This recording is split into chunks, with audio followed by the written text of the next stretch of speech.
Oke, Ibu Adinda sudah bergabung di ruang Zoom kita.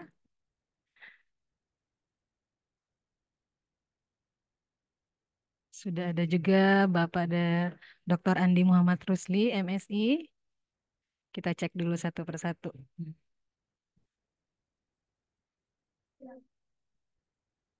Pak Dekan, apakah sudah bergabung di ruang Zoom?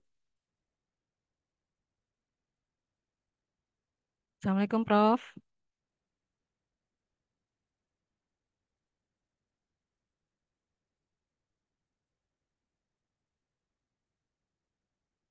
Tunggu sebentar.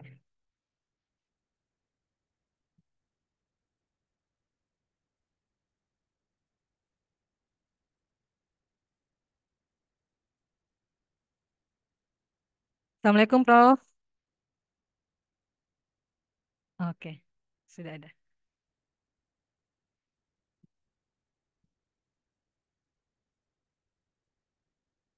Mohon izin, boleh kita mulai, Bapak Ibu, Prof. Prof. Sukri.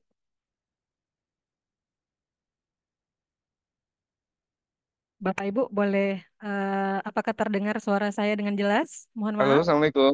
Oke, Waalaikumsalam Iya, warahmatullahi Prof. iya, terdengar, Ya, terdengar. ya. Mohon izin boleh kita mulai, Prof? Iya, silakan. Oke, ya. Ya, Bapak Ibu kita akan mulai kegiatan ini. Bismillahirrahmanirrahim. Assalamualaikum warahmatullahi wabarakatuh dan selamat pagi Bapak Ibu dan teman-teman sekalian yang saya hormati. Selamat pagi. Pagi. Oke, Pagi. Alhamdulillah ya. Ya, Bapak Ibu sekalian, selamat datang di acara kuliah umum mengenai hasil penelitian The Indonesian Institute yang dilaksanakan melalui platform Zoom pada hari ini Rabu 20 Agustus 2024. Saya, Andi Nurlela, akan menjadi moderator dalam kegiatan ini. Perlu saya sampaikan bahwa acara ini merupakan hasil kerjasama antara The Indonesian Institute dan Fakultas Ilmu Sosial dan Ilmu Politik Universitas Hasanuddin. Saya ingin mengonfirmasi kepada kita semuanya bahwa telah hadir bersama kita di ruang Zoom ada Bapak Prof. Dr. Pil Sukri SIP MSI. Beliau adalah Dekan Fakultas Ilmu Sosial dan Ilmu Politik Universitas Hasanuddin. Selamat pagi sekali lagi, Prof. Oke, ada juga Ibu Adinda Tenriangke Muhtar, PhD. Beliau adalah Direktur Eksekutif The Indonesian Institute. Selamat pagi, Ibu. Pagi Bu Lela, pagi semua. Alhamdulillah. Sehat, Bu. Alhamdulillah sehat. Oke, ada juga di tengah kita Bapak Dr. Andi Muhammad Rusli MSI. Beliau adalah Ketua Prodi Magister Pemerintahan FISIP Unhas. Selamat pagi, Pak. Selamat pagi, Assalamualaikum Wa- warahmatullahi wabarakatuh. Waalaikumsalam warahmatullahi wabarakatuh. Sehat ya, Pak? Alhamdulillah. Oke, terima kasih banyak atas kehadirannya Prof. Sukri, serta Ibu Adinda dan Bapak Andi yang akan menjadi pembicara utama kita, dan para peserta kuliah umum hari ini, dan juga ada adik-adik mahasiswa ya. Oke, Bapak, Ibu, dan teman-teman sekalian, sebelum kita mulai kegiatan ini, terlebih dahulu bersama-sama kita akan mendengarkan sambutan sekaligus kegiatan ini akan dibuka secara resmi oleh Dekan Visip Unhas, Prof. Dr. Pil Sukri, SIP, MSI. Untuk itu, dengan hormat disilahkan, Prof. Baik, Assalamualaikum warahmatullahi wabarakatuh. Waalaikumsalam warahmatullahi Selamat wabarakatuh. pagi, salam sejahtera untuk kita semua. Alhamdulillah, Alhamdulillah Rabbil Alamin. Hari ini kita berkumpul meskipun via online ya, via daring, untuk sebuah kegiatan yang merupakan bagian dari kerjasama kita antara TII dan Visip Unhas dalam hal ini. Ini sebenarnya adalah bagian dari kegiatan apa ya berikutnya ya setelah beberapa kegiatan sudah kita lakukan sama-sama dan alhamdulillah sejauh ini sangat sangat sangat berhasil, sangat sukses karena kami betul-betul sangat apa ya terbantu dengan banyak sekali informasi-informasi hasil-hasil riset yang dilakukan oleh TII dan tentu kita juga bisa berbagi dari apa yang kami bisa lakukan di di Visip Unhas terutama. Yang saya hormati tentu saja sama-sama kita banggakan Ibu Andi Tenriangke Muhtar. Selamat pagi, Assalamualaikum warahmatullahi wabarakatuh, Bu. Terima kasih banyak. Kita bisa ketemu lagi. Terima kasih banyak. Visip Unas senantiasa dipercaya ya untuk menjadi apa namanya salah satu partner dari TI. Saya kira terima kasih banyak.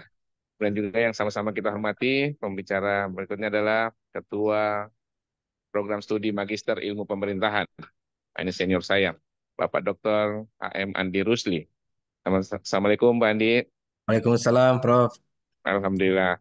Dan tentu saja Bapak Ibu, teman-teman sekalian yang hadir pada pagi hari ini, tentu sekali lagi tadi seperti yang tadi sudah sampaikan bahwa ini adalah bagian kerjasama kita dalam kerangka untuk kemudian sharing informasi dan saling berbagi, tentu juga untuk mendiseminasi pemikiran-pemikiran tematik yang yang dihasilkan oleh TI, yang kemudian didiseminasi melalui diskusi-diskusi yang tentu sama-sama hari ini kita fasilitas ini kita laksanakan sama-sama.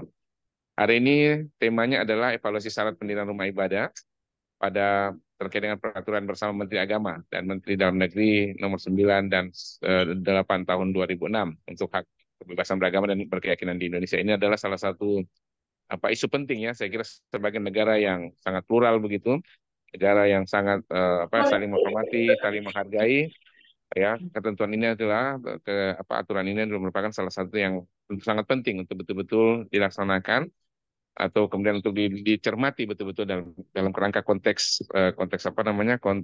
kemasyarakatan kita, karena tentu Indonesia ini kan adalah milik bersama, bukan milik satu golongan saja atau dua golongan saja, tapi adalah milik bersama, sehingga hal-hal yang terkait dengan aspek kehidupan bersama itu termasuk dalam konteks berkeyakinan, dalam hal ini mungkin spesifik hari ini kita bicara tentang pendirian rumah ibadah, itu merupakan sesuatu yang mestinya kita letakkan dalam kerangka hidup saling menghormati dan saling menghargai. Dan tentu hasil riset yang yang telah dilakukan oleh TI ini adalah suatu hal yang luar biasa, karena ini memberikan kita banyak informasi, banyak masukan tentu terkait dengan isu-isu ini, dan itu tentu menjadi bahan kami di universitas, di fakultas tentu menjadi bahan. Itulah kenapa kemudian kami berkenan untuk kemudian bersama-sama untuk selalu saling berbagi informasi-informasi ini. Nah, hari ini mungkin saya tidak akan berpanjang, Bu Andi Tentriangke, Pak Andi Rusli, karena bukan saya yang harus bicara, nanti yang akan memberikan tanggapan atau memberikan pendapat terkait dengan hasil penelitian adalah Bu Andi dan Pak Andi ya. Jadi Bu Andi Tentriangke dan Pak Andi Rusli saya kira. Yang tentu nanti juga akan kita ikuti bersama-sama dan semoga insya Allah kita mendapat manfaat dari kegiatan kita pada hari ini. Dan tadi ditugaskan untuk membuka dan dengan sama-sama berharap ridha Allah Subhanahu wa taala dan perkenan kita semua. Saya Dekan Fakultas Ilmu Sosial dan Ilmu Politik Universitas Hasanuddin membuka kegiatan diskusi kita pada hari ini dan semoga membawa manfaat untuk kita semua. Billahi taufiq wal hidayah. Assalamualaikum warahmatullahi wabarakatuh. Waalaikumsalam warahmatullahi wabarakatuh. Terima kasih banyak Prof atas dibukanya kegiatan ini. Baik, mohon izin Prof, kita foto bersama dulu dengan teman-teman narasumber dan juga teman-teman peserta. Boleh dibantu panitia, teman-teman panitia? Oke, terima kasih.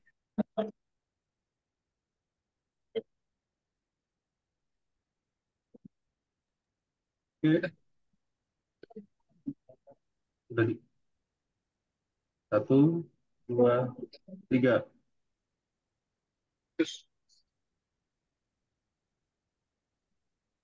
Satu kali lagi. 1, 2, 3. Oke, terima kasih. Oke, terima kasih teman-teman panitia. Terima Terima kasih kasih. Prof. Terima kasih, Prof. Terima kasih Bu Andi. Kasih Pak Dekan. Iya, terima kasih Pak Andi. Ya, kasih Pak Dekan. Oke, terima kasih Prof. Nah, Bapak, Ibu, dan teman-teman sekalian, seperti yang kita ketahui bersama bahwa rumah ibadah merupakan tempat suci yang memiliki peran vital dalam kehidupan beragama bagi masyarakat Indonesia. Namun, proses pendiriannya seringkali menjadi isu sensitif yang dapat memicu ketegangan sosial. Di satu sisi, kita memiliki kewajiban untuk menjamin kebebasan beragama dan beribadah. Tapi ternyata di sisi lain, kita juga perlu memastikan keharmonisan dan kerukunan antar umat beragama tetap terjaga.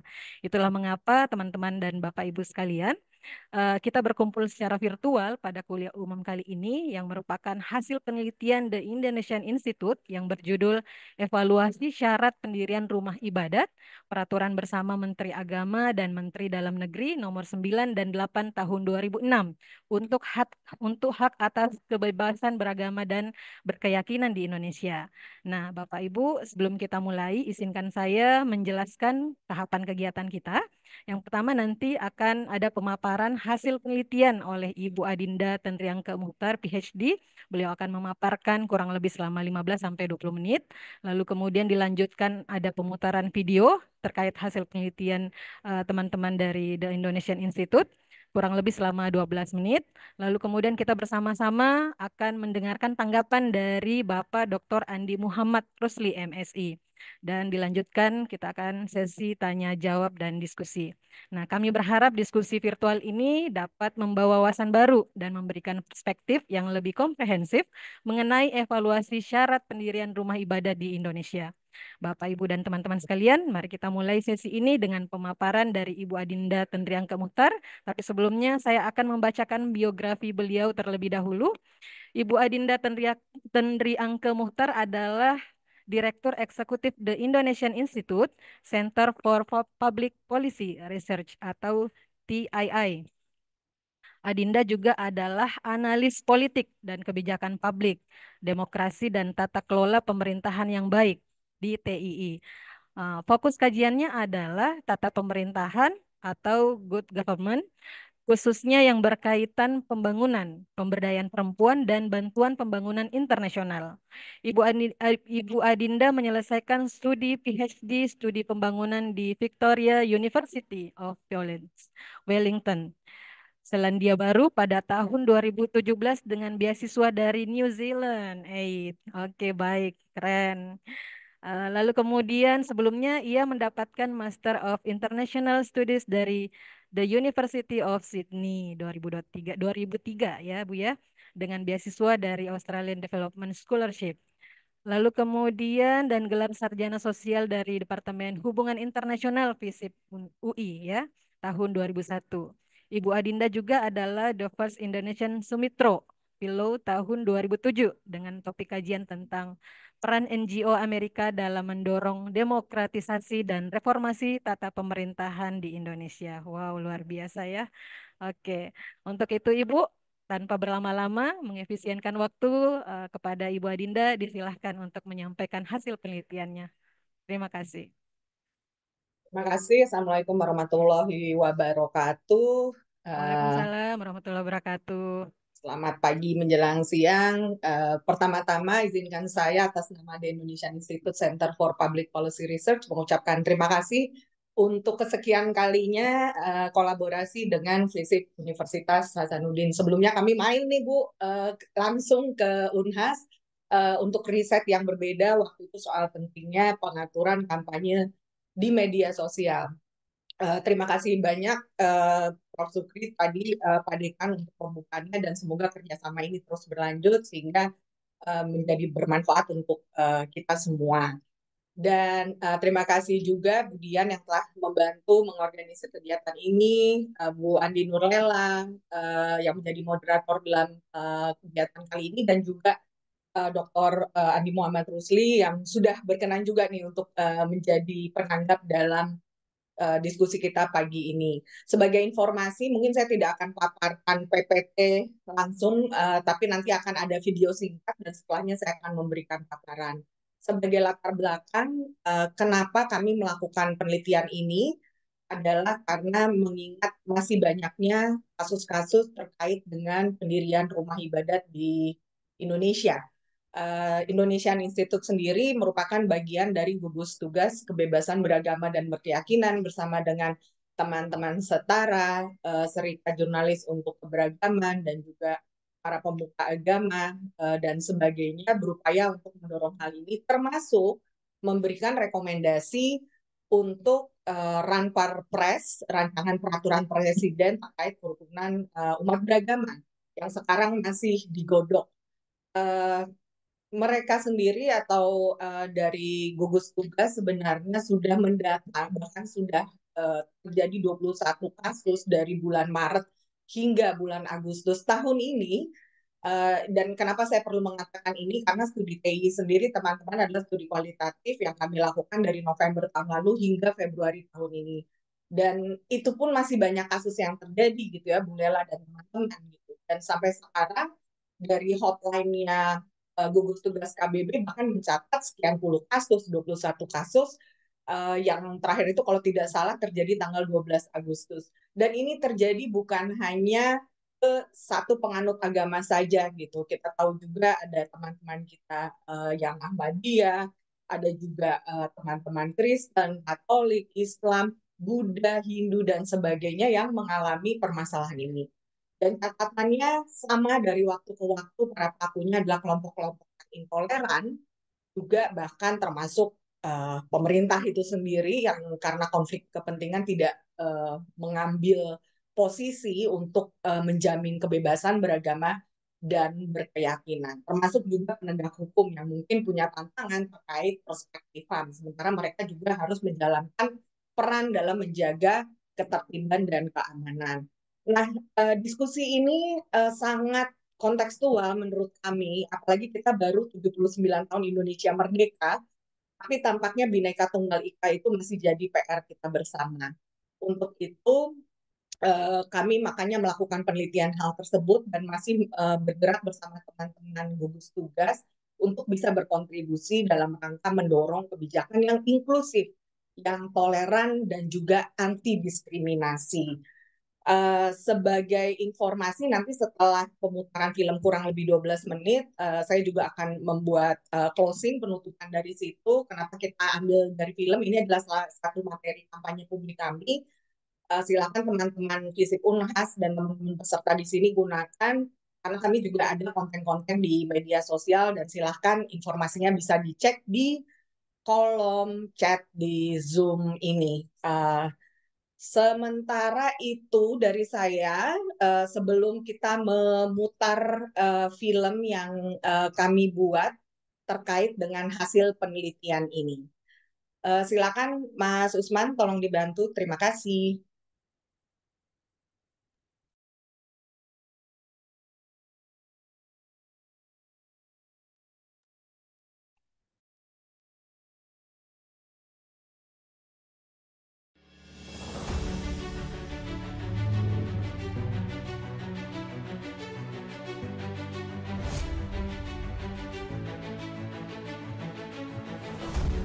Indonesia adalah sebuah negara yang mempesona dengan kekayaan keberagaman budaya, agama, dan kepercayaan yang menjadi ciri khasnya. Dari Sabang hingga Merauke, ribuan pulau ini menjadi rumah bagi beragam etnis, bahasa, dan tradisi yang unik.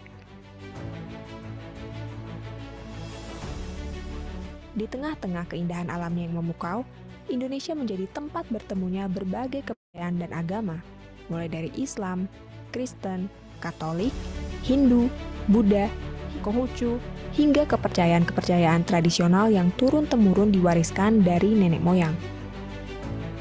Kehidupan beragama di Indonesia bukan hanya sebatas ritual dan praktik ibadah, tetapi juga mencerminkan toleransi dan penghargaan antar umat beragama. Keberagaman ini tidak hanya menjadi kekuatan bagi bangsa Indonesia, tetapi juga menjadi landasan bagi terwujudnya semangat persatuan dan kebersamaan dalam keberagaman atau Bhinneka Tunggal Ika yang menjadikan Indonesia sebagai negara yang unik dan membanggakan di mata dunia. Menurut data yang dirilis oleh Kementerian Dalam Negeri pada tahun 2022, Indonesia terbukti menjadi rumah bagi keragaman agama dan kepercayaan yang luar biasa. Dari data tersebut, terlihat bahwa mayoritas penduduk Indonesia memeluk agama Islam, dengan jumlah penganut yang mencapai lebih dari 240 juta orang.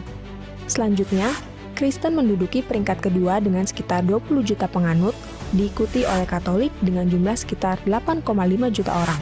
Hindu, meskipun jumlahnya lebih sedikit, tetap menjadi agama yang signifikan dengan sekitar 4,6 juta penganut. Sementara itu, Buddha memiliki sekitar 2 juta penganut di Indonesia. Meskipun demikian, keberadaan minoritas seperti penganut Konghucu yang jumlahnya kurang dari 100.000 orang juga menjadi bagian penting dari keragaman agama di Indonesia. Data ini menegaskan bahwa keberagaman agama adalah salah satu kekayaan yang memperkaya dan memperkuat identitas bangsa Indonesia. Namun, dalam kenyataannya, masih terdapat beberapa kasus yang mengancam kedamaian dan keberagaman ini. Meskipun Indonesia dikenal sebagai negara yang menjunjung tinggi toleransi antar umat beragama dan kepercayaan, namun masih ada insiden-insiden yang terjadi, seperti konflik antar agama dan kepercayaan, intoleransi, dan diskriminasi yang mengganggu harmoni sosial.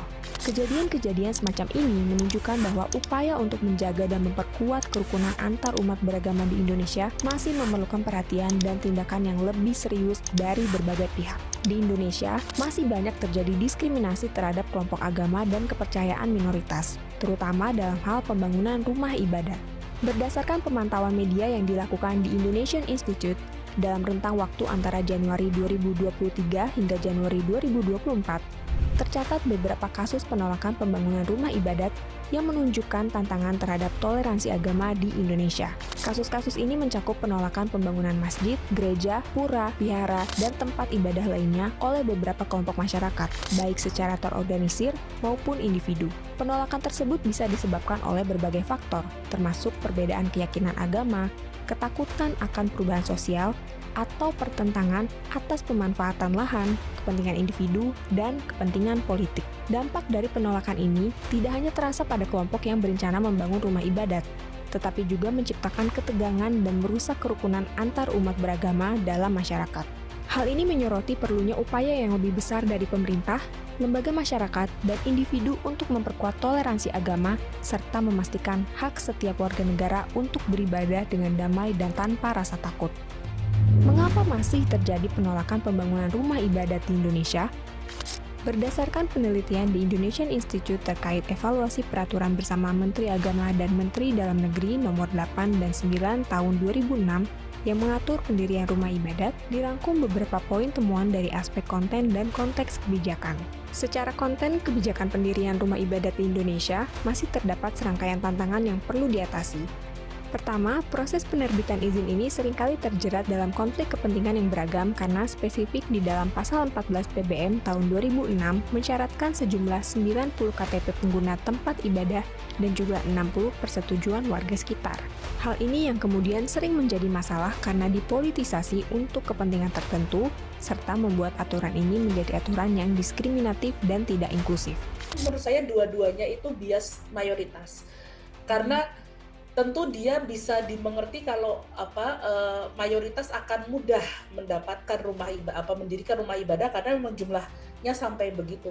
Tapi kalau yang minoritas kan tentu tidak. Nah, aturan ini kan menyamakan semua nih, mau yang jumlahnya penganutnya banyak dan penganutnya sedikit, sama syaratnya 90 jamaah. Sehingga memang dari situ aja sudah kelihatan.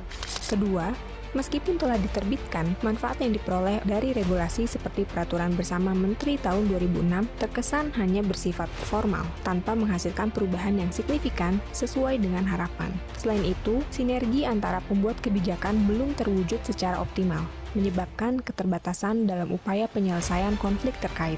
Pemerintah juga masih harus meningkatkan peran dan kinerjanya dalam memfasilitasi proses penerbitan izin rumah ibadat. Terakhir, pendekatan yang diambil oleh aparat kepolisian dan TNI dalam beberapa kasus justru dapat memperkeruh situasi konflik yang terkait dengan pendirian rumah ibadat, daripada mengatasi masalahnya secara efektif. Diperlukan upaya bersama dari berbagai pihak untuk mengatasi tantangan-tantangan ini dan memastikan bahwa proses pendirian rumah ibadat dapat berjalan dengan lancar dan adil bagi semua pihak yang terlibat. Kemudian, untuk konteks kebijakan terkait izin pendirian rumah ibadat di Indonesia, di Indonesian Institute menggambarkan sejumlah masalah yang perlu diatasi. Pertama, komposisi dari Forum Kerukunan Umat Beragama atau FKUB kurang tepat sehingga tidak mencerminkan representasi yang merata dari berbagai agama dan keyakinan. Kedua, perbedaan penafsiran terhadap peraturan bersama Menteri 2006 serta kurangnya sinergi antara dua kementerian yang terlibat mengakibatkan ketidakjelasan dalam implementasinya. Ketiga, lemahnya perspektif toleransi dari sebagian kepala daerah seringkali dipengaruhi oleh tekanan dari organisasi masyarakat tertentu, sehingga menghambat proses penyelesaian masalah dengan pendekatan yang inklusif. Nah, kalau kita bicara soal resolusi konflik, transformasi konflik, itu kan tidak terutama melihat siapa yang salah, tapi melihat hubungan yang not working, kurang lebih gitulah. Jadi yang perlu dilakukan adalah merestorasi hubungan antar kelompok-kelompok masyarakat. bukan menghukum satu kelompok. Keempat, meskipun peraturan bersama Menteri 2006 cenderung dipatuhi, terutama terkait persyaratan dalam pendirian rumah ibadat, namun masih seringkali terjadi interpretasi yang beragam dan keputusan yang tidak konsisten dalam kasus-kasus yang muncul. Diperlukan upaya serius untuk mengatasi tantangan-tantangan ini guna memastikan bahwa proses izin pendirian rumah ibadat berlangsung secara efisien, adil, dan sesuai dengan semangat kerukunan serta keberagaman agama di Indonesia. Apalagi di PPM kan juga ada sebenarnya. Ketika proses pendirian belum bisa terpenuhi karena syarat-syarat administrasi belum, gitu ya. Kan harusnya pemerintah daerah memfasilitasi dengan menyediakan tempat ibadah sementara kan gitu. Nah itu yang seringkali tidak dijalankan gitu. Hanya berhenti pada proses perizinannya. Gitu. Proses ini belum ada belum memenuhi syarat. Apa langkah-langkah yang dapat diambil untuk memperbaiki situasi ini? Dalam mengatasi tantangan ini, The Indonesian Institute memberikan rekomendasi sebagai berikut. Pertama, direkomendasikan untuk merevisi aturan persyaratan izin pendirian rumah ibadat yang dianggap diskriminatif dan multitafsir. Ini bertujuan untuk menciptakan kerangka regulasi yang lebih jelas dan inklusif. Kedua, disarankan untuk membuat mekanisme penyelesaian sengketa yang komprehensif dengan hasil yang mengikat sehingga dapat mengatasi konflik yang muncul dengan lebih efektif dan adil. Ketiga, diperlukan peningkatan perspektif hak asasi manusia atau HAM bagi aparat kepolisian dan TNI dalam menghadapi konflik terkait pendirian rumah ibadat untuk memastikan bahwa penanganan kasus-kasus tersebut berbasis pada prinsip-prinsip HAM. Keempat, direkomendasikan untuk mendorong penafsiran dan pelaksanaan peraturan bersama Menteri atau PBM yang kontekstual dan berbasis pemenuhan dan perlindungan hak atas kebebasan beragama dan berkeyakinan, guna menjamin bahwa proses izin pendirian rumah ibadat berlangsung secara adil dan sesuai dengan prinsip-prinsip demokrasi. Kelima, perlu ditingkatkan kesadaran masyarakat akan keberagaman, kerukunan, serta toleransi beragama dan berkeyakinan, agar dapat menciptakan lingkungan yang mendukung bagi proses pendirian rumah ibadat. Keenam, direkomendasikan untuk mengoptimalkan kinerja Forum Kerukunan Umat Beragama atau FKUB dengan memberikan dukungan sumber daya yang memadai, sehingga mereka dapat berperan lebih efektif dalam menangani konflik terkait pendirian rumah ibadat. Terakhir, perlu dilakukan kolaborasi multi pihak untuk mendukung pemenuhan hak dan perlindungan kebebasan terkait pendirian rumah ibadat, melibatkan berbagai stakeholder, termasuk pemerintah, LSM, dan masyarakat sipil, guna menciptakan solusi yang berkelanjutan dan inklusif. Oleh karena itu, menjaga keberagaman umat beragama dan berkeyakinan di Indonesia bukanlah hanya tanggung jawab pemerintah semata, tetapi juga menjadi kewajiban bagi seluruh aparatur negara serta masyarakat yang terdiri dari kita semua. Pemerintah perlu mengimplementasikan kebijakan-kebijakan yang mempromosikan toleransi, menghormati hak-hak agama minoritas, serta memberikan perlindungan terhadap kebebasan beragama bagi semua warga negara. Selain itu, aparat keamanan dan penegak hukum harus bertindak tegas terhadap segala bentuk intoleransi dan diskriminasi agama. Namun, tanggung jawab ini juga turut diemban oleh masyarakat secara keseluruhan. Kita, sebagai individu, harus memperkuat sikap inklusif, saling menghormati, dan membangun dialog antar umat beragama dalam kehidupan sehari-hari. Dengan demikian, kita dapat bersama-sama menciptakan lingkungan yang aman, harmonis, dan sejahtera bagi semua warga Indonesia tanpa memandang perbedaan agama atau kepercayaan. Marilah sama-sama menciptakan Indonesia yang damai dan harmonis, di mana setiap individu dihormati dan diakui hak-haknya tanpa memandang perbedaan agama atau keyakinan.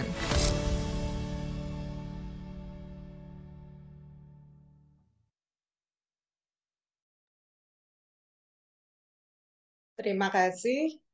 Jadi itu tadi video sekitar 12 menit. Saya akan lebih banyak nanti ngobrol lebih lanjut setelah mendengarkan paparan dari Pak Rusli. Tapi sebelum itu, saya ingin share juga update dari perkembangan terkini. Seperti yang tadi saya sampaikan, di Indonesian Institute bersama teman-teman di gugus tugas kebebasan beragama dan berkeyakinan tengah mendiskusikan mengenai apa aja sih permasalahan yang ada dalam draft Ranperpres yang tengah digodok. Memang tantangannya adalah karena Ranperpres ini sendiri tidak semua memegang draftnya. Nah, ini menjadi menarik nih teman-teman di sini. Mungkin ada teman-teman dari jurusan pemerintahan, kebijakan publik, sosiologi, politik, dan sebagainya, atau hukum. Karena hal ini menunjukkan betapa menantang ya proses kebijakan ketika partisipasi publik terhambat karena ada draft satu produk kebijakan yang tidak bisa diakses. Padahal kita punya undang-undang keterbukaan informasi publik. Mungkin pemerintah punya pertimbangan tersendiri mengingat sensitifnya isu ini, tapi di sisi lain kebijakan publik apapun itu akan memengaruhi kehidupan kita, termasuk kebebasan individu, termasuk kebebasan beragama dan berkeyakinan. Saya ingin meng-highlight beberapa catatan kritis di Indonesian Institute sebagai masukan terkait daftar inventaris masalah dalam Ranperpres tersebut. Jadi secara garis besar teman-teman, Ranperpres ini masih memasukkan ketentuan 90-60. Jadi misalnya kalau ingin mengajukan izin pendirian rumah ibadat, kita harus punya daftar nama yang nanti akan divalidasi domisilinya di mana para penganut yang ingin mendirikan rumah ibadah. Sementara 60 daftar nama lainnya adalah yang menyetujui yang ada di lokasi rumah ibadat tersebut. Ini menjadi tantangan karena selama ini ketentuan itulah yang membuat sulitnya pendirian rumah ibadat di Indonesia. Plus data dari gugus tugas seperti yang tadi saya sampaikan, mengingat isunya sensitif, baru kita tahu juga kita baru melakukan Pilpres dan Pileg pada bulan Februari, dan mendatang akan ada pilkada di November 2024, hal-hal seperti ini saja bisa menjadi alasan untuk menunda pendirian rumah ibadat meskipun izinnya sudah terpenuhi. Jadi hal ini memang begitu kompleks dan kalau nanti teman-teman membaca paper di Indonesian Institute akan melihat betapa permasalahan ini bisa dikritisi dari hulu hingga hilirnya. Sehingga makanya salah satu rekomendasi kami adalah mendorong kolaborasi termasuk apa yang kita lakukan hari ini untuk mendorong kebijakan yang inklusif dan tidak diskriminatif. Catatan lain di Indonesian Institute soal Ranperpres adalah misalnya tidak disebutkan secara spesifik jumlah perempuan dalam anggotaan FKUB, Forum Kerukunan Umat Beragama. Di situ pun kami memberikan catatan, nah ini anggota atau orang-orang yang menjadi kandidat, mereka domisilinya di mana nih? Ini menjadi penting gitu, jangan sampai orang yang di luar domisili itu masuk bahkan tidak memiliki pemahaman tentang konteks di mana mereka akan ditugaskan. Catatan lain adalah soal pentingnya punya kesepakatan dan peraturan yang mengikat gitu, terutama ketika terjadi konflik. Ini pula catatan dalam penelitian kami di mana FKUB perlu diberi kemampuan kapasitas yang lebih baik terutama dalam melakukan mediasi dan menyelesaikan konflik bersama dengan para pemangku kepentingan yang terkait. Karena selama ini FKUB di satu sisi adalah salah satu leading actor dalam penerapan PBM 2006, tapi di sisi lain ternyata jadi sangat pelik karena ada konflik kepentingan gitu, terutama ketika mengeluarkan atau rekomendasi soal izin rumah ibadat. Catatan lain juga yang kami berikan adalah tentang definisi soal organisasi keagamaan, apa sanksi terhadap pemerintah daerah yang tidak memfasilitasi tempat ibadat gitu ketika terjadi kasus, lalu juga beberapa hal terkait proporsionalitas itu datanya berdasarkan apa.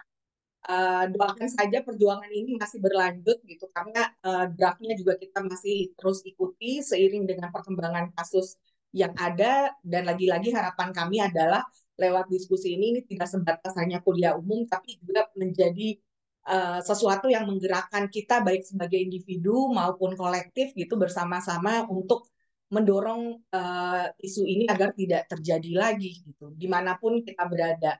Saya percaya teman-teman juga mungkin punya ceritanya sendiri, punya pendapatnya sendiri, tapi lewat forum ini kita bisa mendiskusikan bersama-sama dan menjadi bahan masukan untuk aktivisme bersama. Mungkin bukan hanya untuk isu rumah ibadat saja, tapi untuk proses kebijakan yang lebih luas.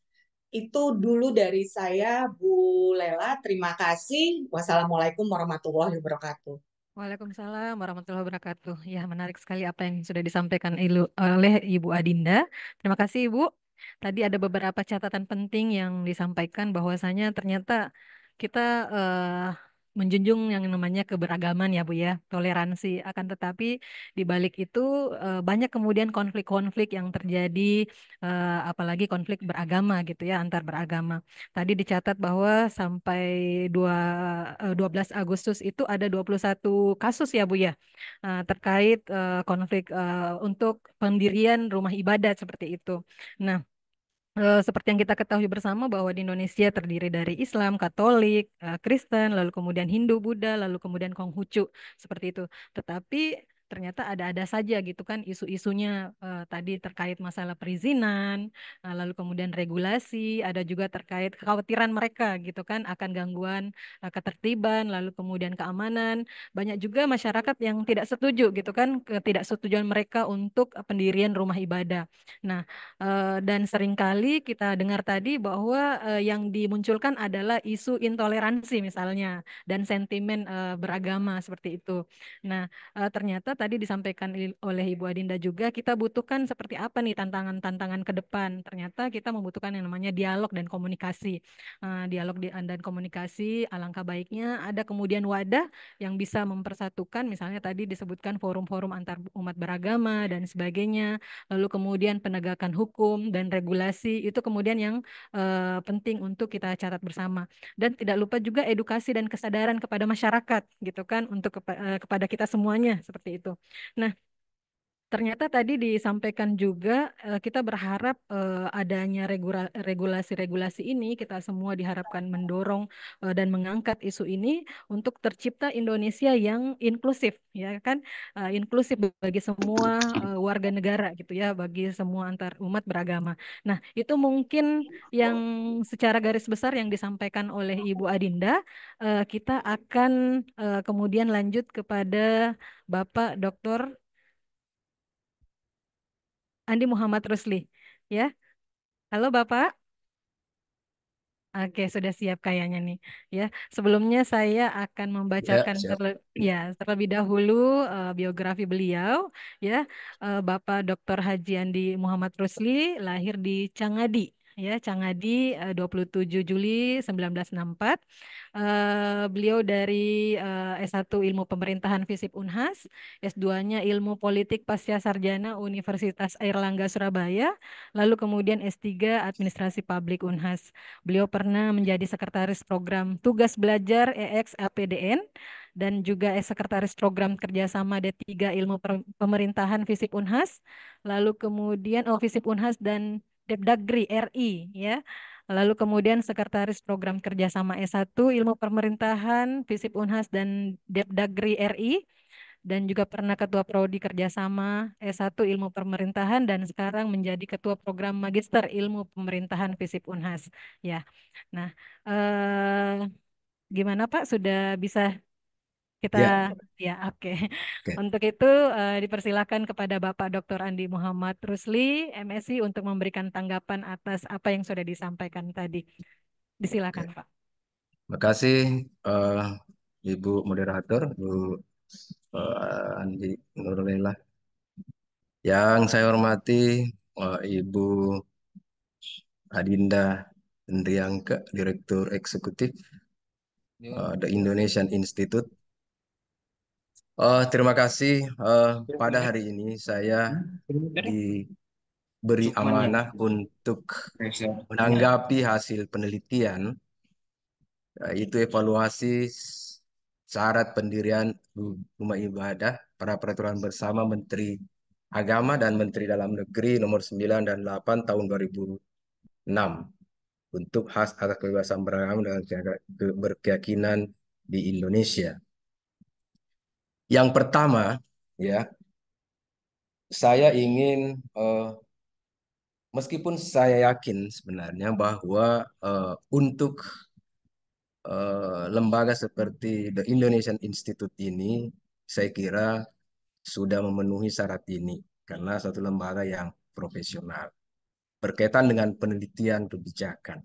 Ya, nah, yang pertama saya akan bicara etika penelitian kebijakan. Ya, bahwa peneliti itu dituntut untuk menjalankan tugas mereka dengan integritas, objektivitas, dan rasa tanggung jawab yang tinggi.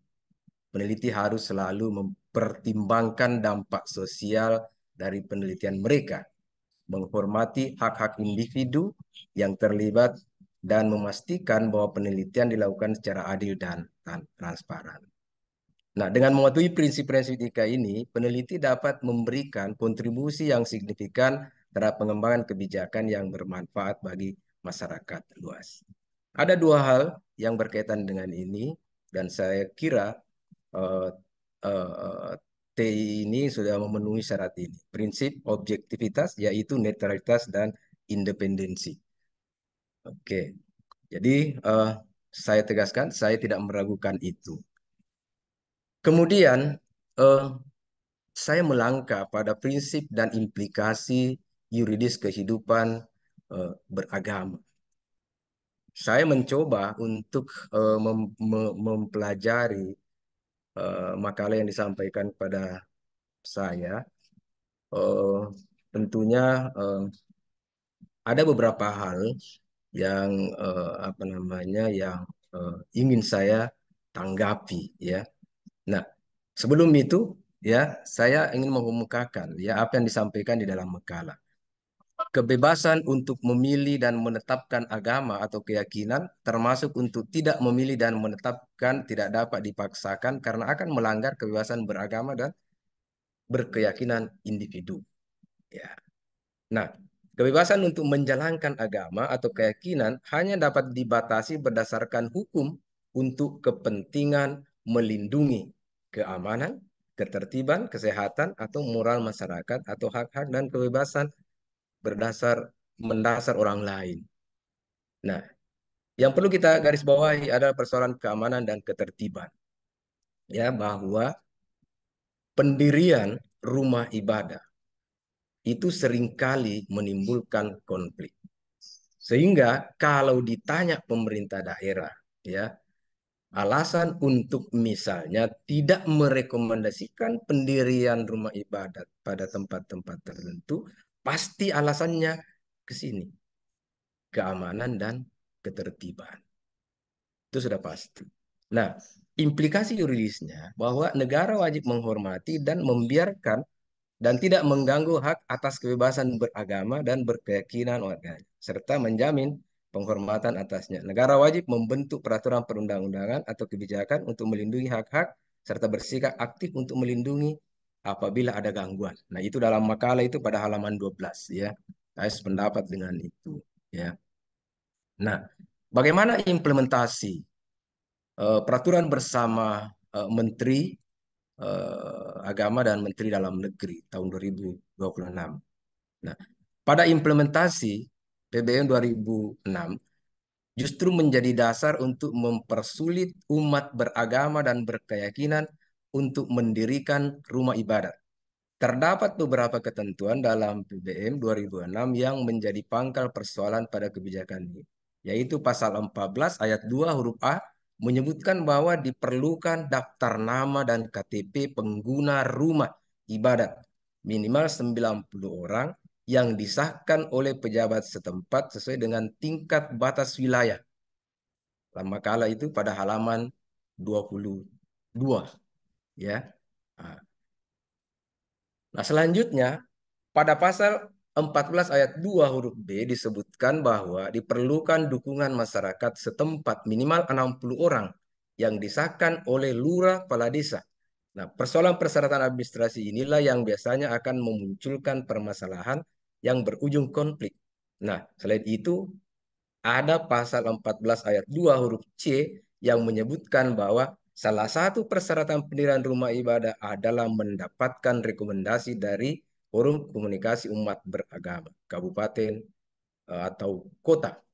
Ya, saya ingin mengomentari di sini bahwa Forum Komunikasi Umat Beragama, meskipun beranggotakan dari berbagai agama, tapi saya ingin menekankan bahwa FKUB tidak merupakan representasi dari umat beragama. Dia bukan merupakan wakil dari seluruh agama. Meskipun lembaga ini adalah merupakan forum komunikasi umat beragama. Ya, dalam penelitian juga disoroti bagaimana peran FKUB yang tidak maksimal. Eh, saya setuju dengan itu. Ya, jadi perlu memang ada mungkin ada perubahan-perubahan yang berkaitan dengan FKUB. Ya. Nah, PBM 2026 ini karena ini merupakan hasil penelitian itu dinilai tidak memahami konteks hidup beragama dan berkeyakinan di Indonesia. Persoalan dalam implementasi pasal-pasal PBM 2006 yaitu pertama, adanya pengaruh tokoh atau kelompok intoleran di tingkat lokal untuk menekan kepala daerah agar menolak pendirian rumah ibadah. Ini hasil penelitian ya dari TII. Kedua, minimnya sosialisasi PBM 2006 yang menyebabkan ketidaksamaan pandangan implementasi PBM 2006 di tingkat pemerintah daerah maupun FKUB. Nah, kemudian yang ketiga, permasalahan dalam rekrutmen FKUB yang memungkinkan terjadinya dominasi mayoritas. Ya, kemudian yang keempat, tidak jelasnya program kerja dan kegiatan FKUB. Kegiatan FKUB lebih banyak melakukan kunjungan atau studi ke luar negeri dan ke daerah, namun tidak menjawab masalah-masalah yang ada di daerah itu sendiri. Ini hasil penelitian dilakukan oleh The Indonesian Institute, ya. Mudah-mudahan apa yang disajikan ini adalah sesuatu yang memang seperti itu kenyataannya dan saya yakin itu ya bahwa ini adalah data yang bisa dipertanggungjawabkan. Ya. Nah, bagaimana penetapan standar sebagai syarat pendirian? Penetapan standar minimal 90 untuk pengguna rumah ibadah dan minimal 60 dukungan masyarakat sekitar. Ya. Dalam perspektif teori birokrasi, ini merupakan salah satu bentuk formalisme birokrasi. Dalam birokrasi yang sangat formalistis, cenderung lebih fokus pada kepatuhan terhadap aturan dan dokumentasi daripada hasil atau tujuan yang sebenarnya dari suatu kebijakan atau program. Ya, jadi kalau dikatakan kenapa ini 90-60 diberlakukan untuk seluruh kalangan atau agama ya tanpa memandang dia mayoritas atau minoritas, ya memang itulah apa namanya ciri khas bahwa birokrasi kita menganut apa yang disebut dengan formalisme. Ya, kalau Kayden mengatakan bahwa formalisme ketika diterapkan secara berlebihan, maka itu akan menimbulkan yang disebut patologi birokrasi. Nah, itulah yang terjadi sekarang. Penyakit birokrasi kita itu antara lain terjadi pada pengaturan terhadap kehidupan beragama di Indonesia ini. Nah, coba kita lihat dalam naskah ya, dalam apa namanya peraturan bersama Menteri Agama dan Menteri Dalam Negeri. Pendirian rumah ibadat dalam pasal 13 ayat 1. Pendirian rumah ibadah didasarkan pada keperluan nyata dan sungguh-sungguh berdasarkan komposisi jumlah penduduk bagi pelayanan umat beragama yang bersangkutan di wilayah kelurahan desa. Jadi di sini di dalam peraturan bersama menteri ini wilayah terkecil itu kelurahan dan desa. Nah, pendirian rumah ibadat dimaksud pada satu dilakukan dengan tetap menjaga kerukunan umat beragama, tidak mengganggu ketentraman dan ketertiban umum, serta mematuhi peraturan perundang-undang. Nah, dalam hal perluan nyata bagi pelayanan umat beragama di wilayah kelurahan desa, sebagaimana dimaksud dalam ayat 1, tidak terpenuhi pertimbangan komposisi jumlah penduduk digunakan batas wilayah kecamatan. Ya, mudah-mudahan ya kalau dikatakan tadi multi tafsir mungkin iya. Ya, banyak penafsiran yang bisa berbeda terhadap ayat-ayat, pasal dan ayat yang ada di peraturan bersama ini. Nah, kalau batas wilayah kecamatan tidak terpenuhi, maka dinaikkan lagi pada batas kabupaten, kota, atau provinsi. Nah, itu ya penafsiran saya terhadap ini ya. Kemudian, nah, pasal 14, pendirian rumah ibadat harus memenuhi persyaratan administratif dan persyaratan teknis bangunan gedung ya. Persetujuan dulu kalau IMB, sekarang persetujuan bangunan PBG ya, gedung. Nah, selain memenuhi persyaratan sebagai dimaksud pada ayat 1, pendirian untuk ibadat harus memenuhi persyaratan eh, khusus, yaitu meliputi daftar nama dan kartu keluarga penduduk pengguna rumah ibadat paling sedikit 90 orang yang disahkan oleh pejabat setempat sesuai dengan tingkat batas wilayah sebagaimana dimaksud dalam pasal 13 ayat 1. Istilah setempat di sini itu luar biasa. Bisa meliputi desa, kelurahan, bisa meliputi kecamatan, bisa meliputi kabupaten kota, seperti tadi yang kemudian sampai pada provinsi. Jadi memang banyak hal yang di dalam peraturan bersama ini sebenarnya yang ya itu yang menimbulkan multitafsir. Nah, kemudian dukungan masyarakat setempat paling sedikit 60 orang yang disahkan oleh lurah kepala desa. Kembali lagi lurah kepala desa.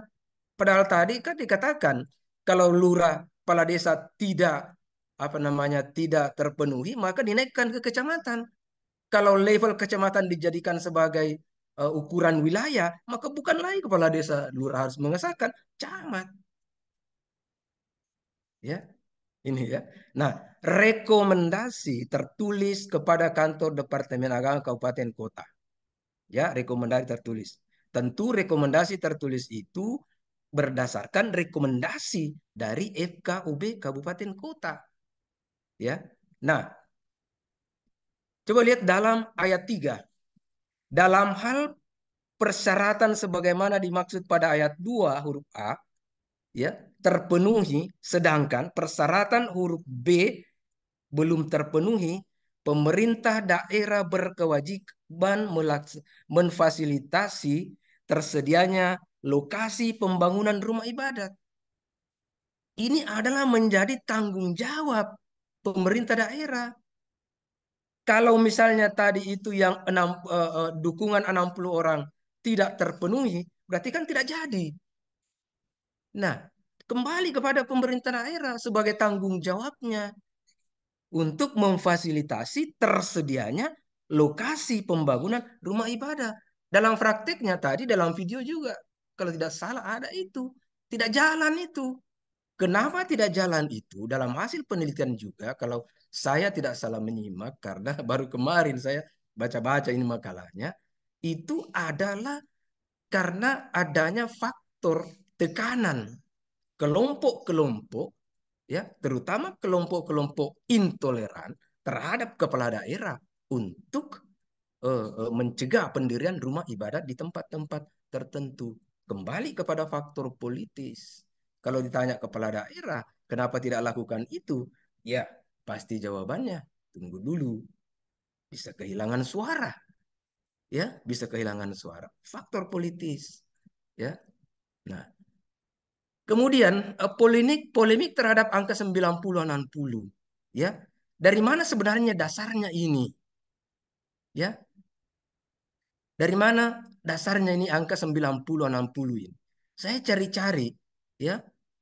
Saya tidak menemukan, ya. Ini tahun 2006, ya, 2006.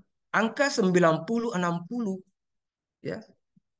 Tadi saya mencoba untuk baca-baca kembali itu makalah, saya temukan lagi bahwa Perpres, ya, eh, akan dibuat sebagai pengganti dari peraturan bersama ini, dinaikkan levelnya. Tetapi ada penjelasan di situ menurut informasi bahwa angka 90 dan 60 itu masih tetap ada, dipertahankan itu. Ya. Kenapa angka 90-60 itu dipertahankan? Karena berdasarkan pengalaman angka 90-60 mulai berlakunya peraturan bersama menteri itu mampu meredam terjadinya konflik yang berkaitan dengan pendirian rumah ibadah.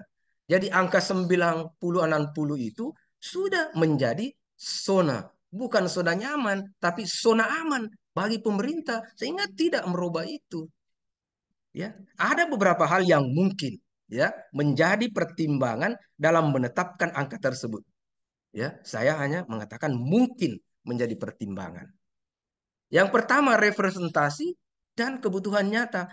90 orang pengguna, angka ini mungkin ditetapkan untuk memastikan bahwa rumah ibadat yang didirikan benar-benar dibutuhkan oleh komunitas di daerah tersebut. Angka ini juga mencerminkan upaya pemerintah untuk menilai seberapa besar komunitas yang akan menggunakan fasilitas ibadat. Ya, representasi dan kebutuhan nyata. 60 orang dukungan masyarakat sekitar, angka ini mungkin ditetapkan sebagai bentuk keseimbangan antara kepentingan umat beragama yang akan menggunakan rumah ibadat dan masyarakat yang tinggal di sekitarnya guna mencegah apa? Mencegah konflik sosial. Ya. Nah, itu yang pertama. Kemudian yang kedua, standar keseragaman nasional. Penetapan angka ini juga bisa dilihat sebagai upaya pemerintah untuk menetapkan standar yang seragam di seluruh Indonesia. Standar ini dimaksudkan agar ada parameter yang jelas dan tidak berubah-ubah di setiap daerah. Itulah tadi saya katakan gejala formalisme dalam birokrasi kita ini di Indonesia. Kemudian yang ketiga, kompromi politik dan sosial. Dalam proses penyusunan regulasi, seringkali angka-angka ini merupakan hasil dari kompromi antar berbagai pihak yang terlibat, termasuk pemerintah, organisasi keagamaan, dan kelompok masyarakat. Angka 90 dan 60 mungkin dipandang sebagai titik tengah yang dapat diterima oleh semua pihak yang bertentangan. Nah, kemudian yang keempat, pengalaman dan studi kasus terdahulu. Kemungkinan juga angka ini didasarkan pada pengalaman atau studi kasus dari pendirian rumah ibadat sebelumnya yang diambil sebagai pelajaran untuk menentukan kebutuhan minimum yang realistis dan tidak berlebihan. Nah, suatu hal yang perlu dicatat bahwa tidak ada penjelasan resmi yang rinci mengenai mengapa angka 90 dan 60 tersebut dipilih. Ya, penentuan angka ini kemungkinan besar dilakukan berdasarkan pertimbangan praktis dan politis dengan tujuan utama menjaga stabilitas sosial dan mencegah konflik antar umat beragama. Itu yang bisa saya pahami ya berkaitan dengan angka ini. Jadi saya belum menemukan penjelasan. Mungkin Ibu Adinda nanti ketika menjelaskan itu, ya mudah-mudahan ada penjelasan kalau mungkin sudah pernah membaca, mengetahui sumbernya kenapa 90-60 itu, untuk ya saya berterima kasih karena saya belum menemukan itu terus terang ya. Nah, apakah PEBM 2006 perlu direvisi? Nah, persoalan lain dari PBM 2006 adalah lemahnya status aturan tersebut yang hanya dikeluarkan dengan peraturan menteri. Oleh karena itu, sejak tahun 2021 tadi sudah saya katakan bahwa akan ditingkatkan menjadi peraturan presiden, dan sekarang sudah ada rancangan peraturan presiden yang dilakukan oleh PKUB ya. Hingga jadi ini masih tertunda ya ramperpres PKUB ya PKUB pemeliharaan kerukunan umat beragama ya. Nanti kalau ramperpresnya jadinya pemeliharaan kerukunan umat beragama ya. Ini agak bingung-bingung saya istilahnya ini ya karena PKUB pemeliharaan kerukunan umat beragama, sementara di atas juga ada PKUB pusat kerukunan umat beragama, PKUB juga ya. Ini ya. Nah, ini saya yakin bahwa perpres ini tidak akan tidak akan terrealisasi sebelum pemilu 2024 karena sangat rawan ya, sangat rawan. Setelah pemilu 2024 mungkin akan dilakukan itu ya. Nah, Masa berlaku peraturan menteri umumnya tergantung pada konteks dan isi peraturan tersebut. Namun secara umum, peraturan menteri biasanya berlaku sampai ada peraturan baru yang menggantikan atau sampai peraturan tersebut dicabut oleh otoritas yang berwenang. Ya. Nah, berkaitan dengan ini ada beberapa pertimbangan. Pertama, kebutuhan dan tujuan peraturan. Jika peraturan dibuat untuk mengatasi situasi darurat atau kebutuhan jangka pendek, mungkin hanya berlaku untuk periode tertentu. Sifatnya jangka pendek juga. Sebaliknya, peraturan yang mengatur hal-hal yang mendasar mungkin berlaku untuk waktu yang lama. Saya tidak tahu apakah persoalan kehidupan beragama ini dianggap sebagai persoalan mendasar sehingga peraturan bersama Menteri Dalam Negeri berlaku juga sampai sekarang. Kurang lebih sudah 18 tahun ini berlaku. Ya.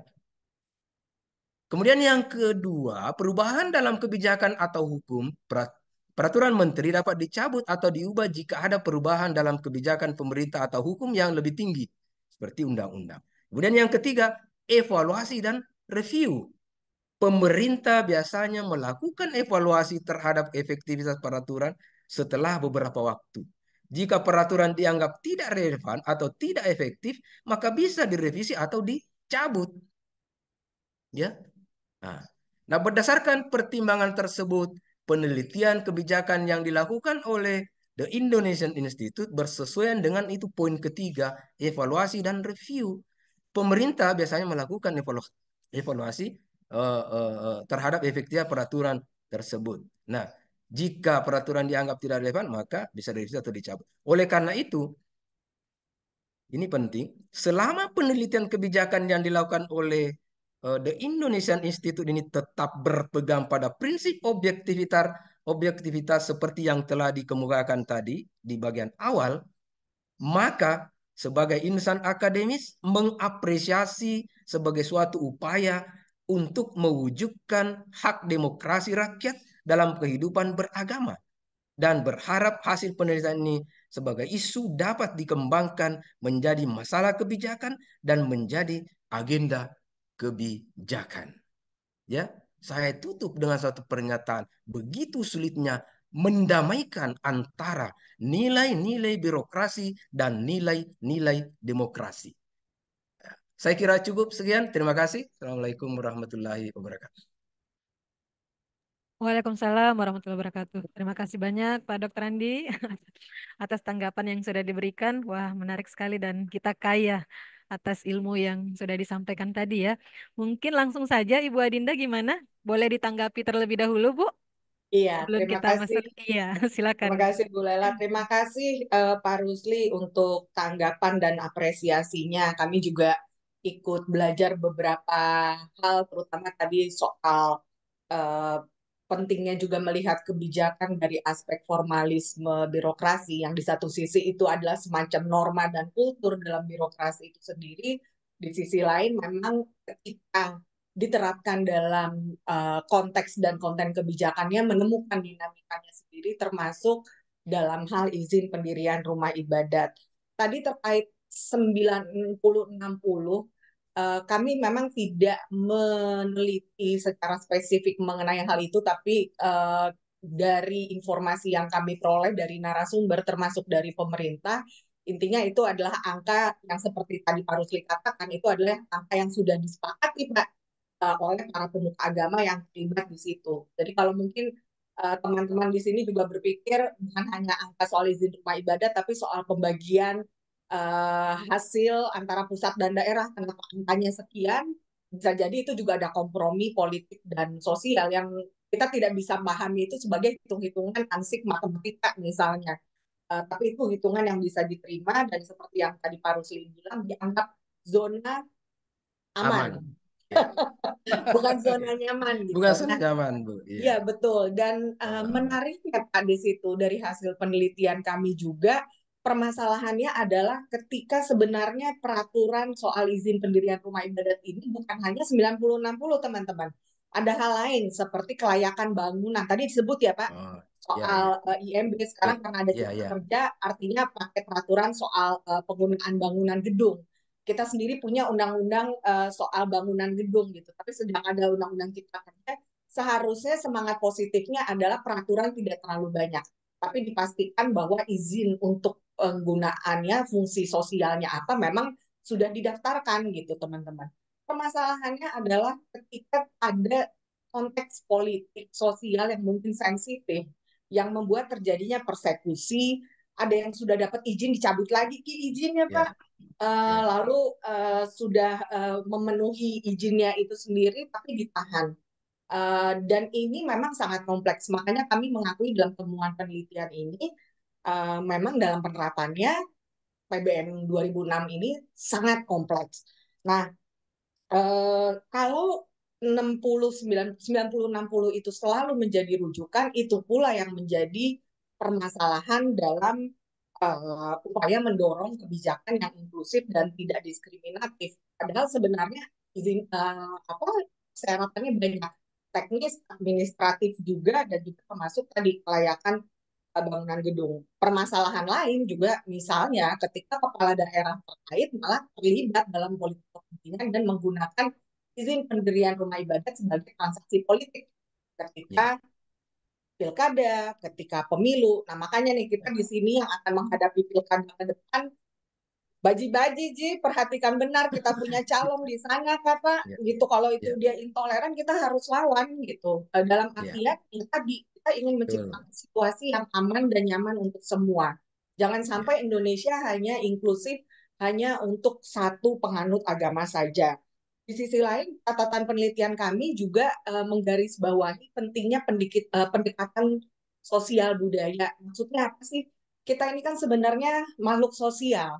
Ada hal-hal yang sebenarnya ketika kami berdiskusi, beraudiensi dengan Prof. Rumadi, Deputi 5 di KSP, juga beliau mengatakan sebenarnya memang hal-hal seperti ini bisa dibicarakan secara baik-baik gitu ya. Tidak melulu berpatokan ke 90-60, tapi misalnya kita minta izin ke RT-nya, membicarakan baik-baik dengan warga sekitar, mungkin hal itu tidak menjadi satu-satunya rujukan untuk pendirian rumah ibadah. Karena kan permasalahannya begini teman-teman, nanti parkirannya berantakan atau nanti tidak ada izin, ada polusi suara dan itu terjadi konfliknya.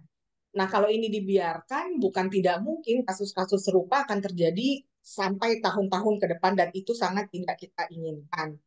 Nah, menarik juga karena sekarang tengah digodok dengan Perpresnya, tapi lagi-lagi ketika bicara proses kebijakan kita perlu memahami dinamikanya. Karena sebenarnya kan juga ada RUU untuk kerukunan umat beragama ya Pak Rusli ya. Tapi masih didaftar nih. Kita nggak tahu teman-teman Senayan akan menjadikan itu bagian dari prolegnas. Kalau Senayan bilang itu tidak masuk prolegnas, bisa jadi undang-undangnya tidak ada. Padahal undang-undangnya lebih tinggi tentunya dari Perpres dan apalagi Permen. Nah, kenapa kami mendorong adanya evaluasi dan review? Karena kita juga paham pembentukan undang-undang, penggodokan Perpres itu juga pasti membutuhkan waktu. Apalagi kan bangsa ini mudah memaafkan, mudah melupakan. Dan jangan-jangan ini dilupakan. Padahal kasusnya masih terjadi. Makanya kita sama-sama untuk mengingatkan hal ini, karena kita bicara soal keberagaman dan persatuan kita. Dan soal Perpres ini ya senang sekali kita juga mendapatkan masukan juga tadi dari Pak Rusli ya, artinya memang bagaimanapun konteks formalisme birokrasi itu tidak bisa dihindari ya Pak. Gitu. Kita juga ngobrol dengan perwakilan dari Kemendagri yang mereka sebenarnya tidak merasa bahwa PBM ini harus direvisi karena mereka tahu juga beberapa kali di judicial review juga akan. Tapi pertanyaannya kan bukan itu ya Bapak dan teman-teman. Tapi bagaimana dalam kenyataannya kasus ini masih terjadi, kepala daerah tidak bisa diandalkan, sementara di Ranperpres nantinya sebenarnya rekomendasi itu tidak lagi di bahunya FKUB Pak. Jadi FKUB akan lebih menjadi mediasi, melakukan mediasi, tapi nanti keputusannya lebih di Kementerian Agama. Harapan kami sebenarnya apapun kebijakannya perlu diletakkan pada konteksnya. Bagaimanapun Indonesia itu sangat beragam gitu. 90-60 mungkin bisa jadi satu-satunya, tapi tidak menjadi acuan utama gitu. Karena kejadian ini tidak hanya terjadi di Indonesia bagian barat, tengah, tapi juga timur gitu. Dan ini mengkhawatirkan karena bukan hanya menciptakan situasi yang tidak nyaman ya, tapi juga tidak aman bagi kita semua. Nanti kita diskusi juga lebih lanjut dengan teman-teman. Silakan Bu Lela, terima kasih. Ya, terima kasih banyak Ibu Adinda atas penjelasannya. Eh, oke, baik. Mungkin di ruang Zoom sudah ada yang siap-siap ingin memberikan ataupun mengajukan pertanyaan. Teman-teman peserta, adik-adik mahasiswa, teman-teman dosen dari Universitas Hasanuddin, dipersilahkan kita buka di sesi pertama ini dulu ya, karena melihat waktu juga tidak terlalu ini. Silakan ada ya. Putu Wijangga. Putu Wijangga. Iya, baik. Oke, silakan, Dek. Ya, terima kasih Ibu Andi Nurlela atas kesempatannya. Jadi diskusi ini memang sebelumnya perkenalkan saya Putu Jangga, mahasiswa sosiologi FISIP Unhas. Jadi isu ini memang sangat menarik untuk kita bahas, apalagi kita sebagai negara yang memang beragam, banyak agama. Nah, tentunya kebebasan beragama itu menjadi sesuatu yang sangat dibutuhkan oleh masyarakat kita untuk menjamin keamanan dan keharmonisan di antara masyarakat. Nah, mungkin di sini pertanyaan saya agak sedikit keluar dari konteks, namun sedikit berkaitan juga. Jadi, sebagai negara yang besar dengan beragam agama, tentu eh, negara juga mempunyai kewajiban untuk menjamin keharmonisan dan eh, ketertiban antar umat beragama. Tadi sudah dibahas mengenai apa syarat pendirian rumah ibadat. Namun itu dalam konteks masyarakat. Nah, bagaimana dengan konteks lingkungan kampus itu sendiri? Jadi untuk menjamin kan kampus itu sebagai wadah yang selalu menggaungkan yang namanya prinsip kebebasan beragama. Nah, untuk menjamin prinsip kebebasan beragama itu sendiri, tentu kampus menyediakan segala fasilitas-fasilitas yang menjamin eh, kebebasan beragama mahasiswa ataupun tenaga kependidikan maupun pendidiknya itu sendiri, dengan memfasilitasi tempat beribadah itu sendiri. Nah, namun pada kenyataannya eh, pembangunan fasilitas ibadah di lingkungan kampus itu sendiri tidak merata kepada semua agama itu sendiri. Kenapa? Banyak sekali kampus-kampus yang memang saya masih kurang tahu ya. Ini apakah ada syaratnya atau aturan tersendiri untuk mendirikan bangunan ibadah di lingkungan kampus. Tapi untuk menjamin kebebasan beragama, tentu pendirian tempat ibadah untuk semua agama itu menjadi sesuatu yang perlu. Misalnya kita ambil contoh kampus Universitas Gajah Mada. Sebagai upaya untuk membuktikan bahwa UGM adalah kampus yang inklusif dan menghargai kebebasan beragama, Rektor Sivitas Akademika berinisiasi untuk mendirikan bangunan enam agama, dan itu sudah terrealisasikan mulai dari gereja, pura, masjid, kelenteng, wihara, dan lain sebagainya. Nah, itu sebagai upaya untuk membuktikan bahwa mereka adalah kampus yang inklusif dan menghargai kebebasan beragama. Tapi tidak semua kampus di Indonesia. Nah, itu yang menjadi mungkin kita sebagai kalangan akademisi yang menggaungkan kebebasan beragama, tetapi di lingkungan kampus kita sendiri itu tidak terimplementasikan. Nah, itu yang saya ingin tanyakan, dan bagaimana pendapat Bapak Ibu sekalian, karena saya jujur masih kurang paham dan masih awam terkait bagaimana sebenarnya pendirian tempat ibadah di lingkungan kampus itu sendiri. Mungkin itu, Ibu. Sekian dan terima kasih. Oke, terima kasih Putu. Ada lagi teman-teman yang lain? Ada Ya, di kolom silakan. chat kalau nggak salah. Oh, itu ada juga Siti Aisyah, Bu. Oh ya, baik. Oke. Saya persilahkan ke Siti Aisyah dulu ya, lalu kemudian bacakan di kolom chat. Silakan, ada Siti Aisyah. Baik, Ibu, terima kasih atas kesempatan yang telah diberikan. Sebelumnya, perkenalkan, saya Siti Aisyah dari Prodi Ilmu Sosiologi juga. Kan tadi sudah dijelaskan tentang syarat-syarat pendirian rumah ibadah, dan juga ada hak-hak yang diberikan Lantas mungkin singkat saja Ibu untuk eh, karena waktu juga.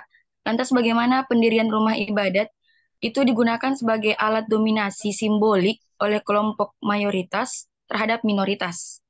Dalam konteks ini apakah ada praktik pengaturan ruang publik yang mengisolasi atau mendominasi kelompok agama tertentu? Terima kasih, Bu. Oke, terima kasih ya atas pertanyaannya. Baik, teman-teman, saya akan membacakan di kolom chat. Ada Bapak Andi M. Irsyad. Oke, terima kasih atas kesempatannya. Saya ingin bertanya kepada Bapak Ibu, bagaimana seharusnya pemerintah berperan dalam mengoptimalkan fungsi FKUB dalam konteks bermasyarakat. Karena seringkali FKUB khususnya di Makassar yang saya amati hanya sebagai formalitas dan jarang memiliki program untuk merawat kerukunan, bahkan sekretariatnya pun tidak pernah diisi. Oke, baik ya. Itu mungkin kita cukupkan dulu untuk tiga penanya. Saya persilahkan kepada Ibu Adinda, nanti mungkin juga akan ditanggapi juga oleh Bapak Dr. M. Rusli untuk pertanyaan yang dari adik-adik mahasiswa. Disilahkan, Bu. Terima kasih teman-teman untuk pertanyaannya keren-keren dan cukup reflektif. Untuk Putu Wijangga, memang peraturan PBM sendiri tidak spesifik menyebutkan untuk di lingkungan kampus. Kemungkinan ini mungkin ada di ranahnya Kementerian Pendidikan ya, Kemendikbudnas dan dari peraturan di kampus sendiri.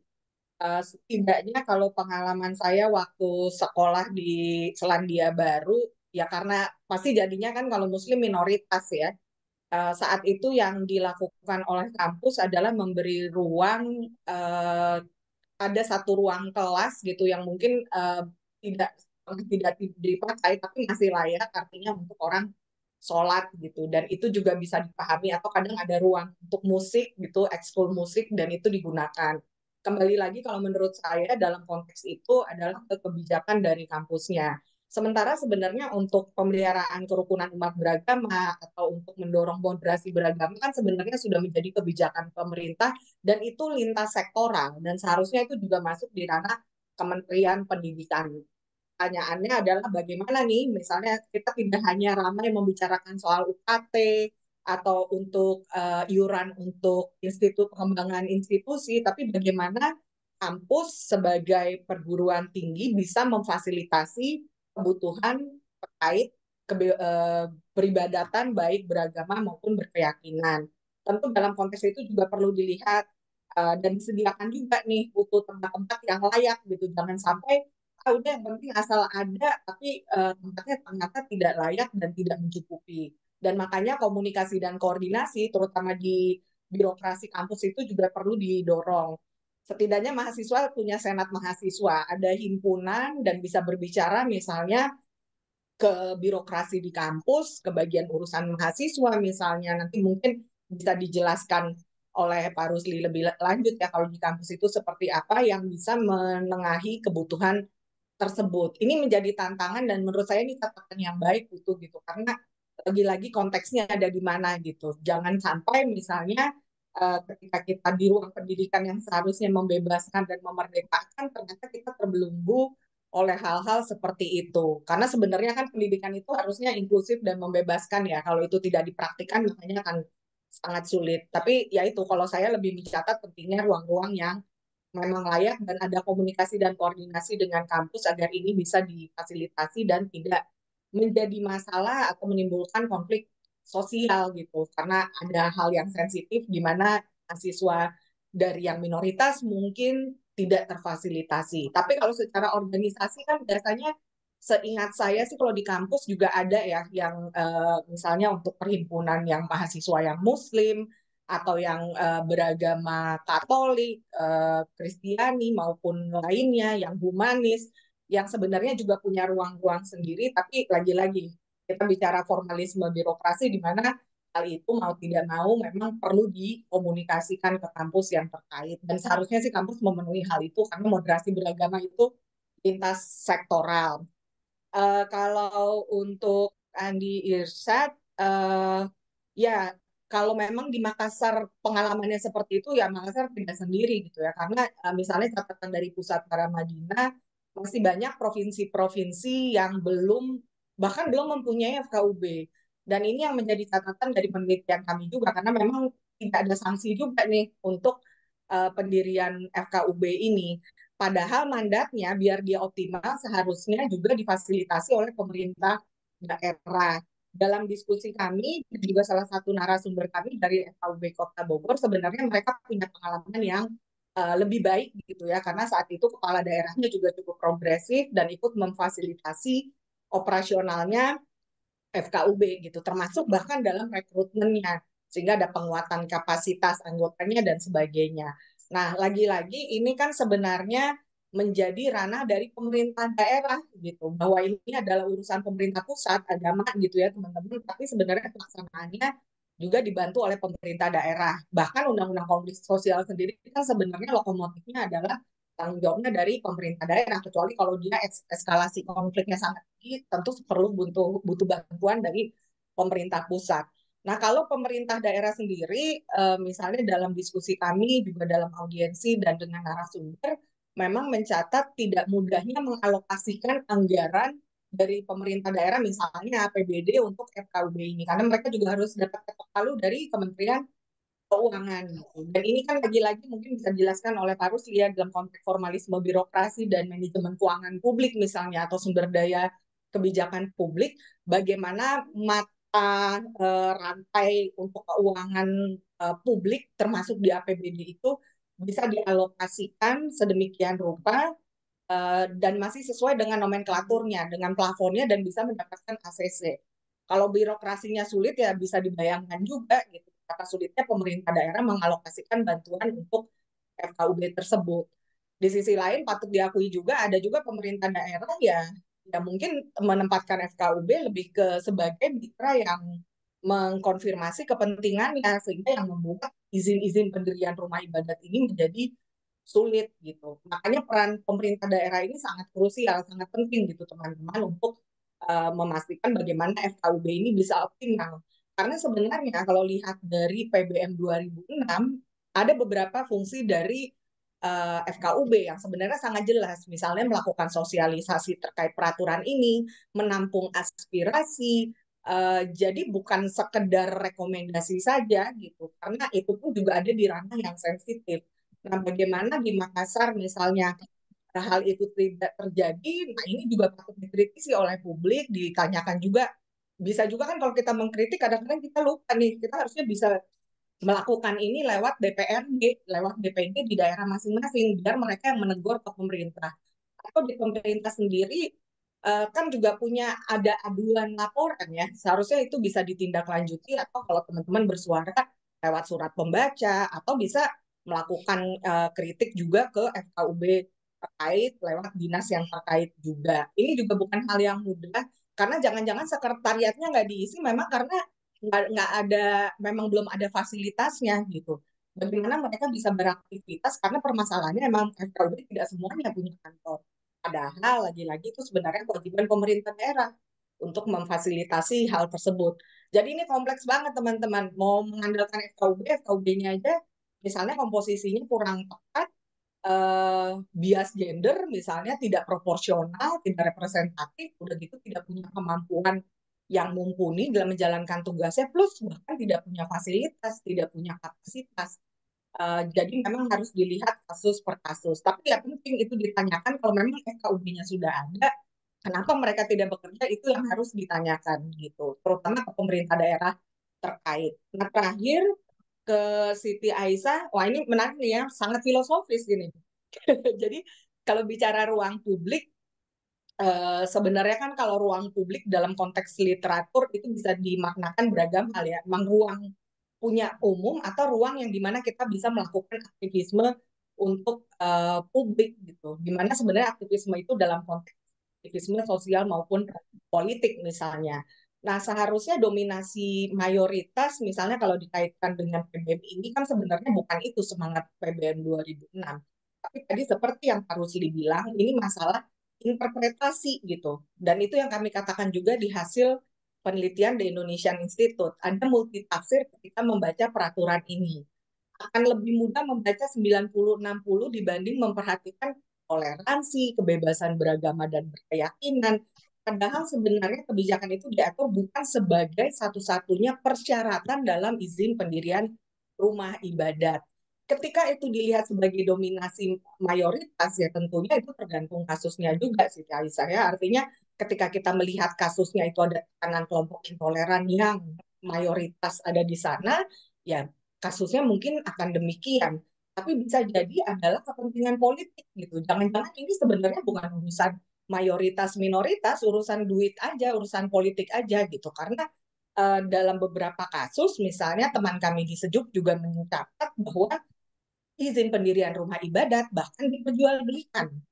Nah, ini akhirnya urusannya kan mentality ya, tata kelola pemerintahan yang baik tidak diterapkan, tidak berintegritas, sehingga kita juga perlu hati-hati melihat apakah ini kita hanya bicara soal segregasi antara mayoritas atau minoritas, atau ada kepentingan lain yang lebih kompleks. Makanya dalam hasil penelitian di Indonesian Institute, kami memang mendorong kalau misalnya sebegitu kompleksnya proses kebijakan, setidaknya kita sendiri baik sebagai individu maupun masyarakat punya kesadaran yang cukup tinggi gitu agar ya kita tidak mudah terbawa tuh oleh bujukan-bujukan yang intoleran, tidak berdasar, tapi kembali menempatkan kebijakan pada konteksnya gitu dan membuat kita lebih manusiawi gitu ya, lepas dari tadi formalisme birokrasi, angka-angka.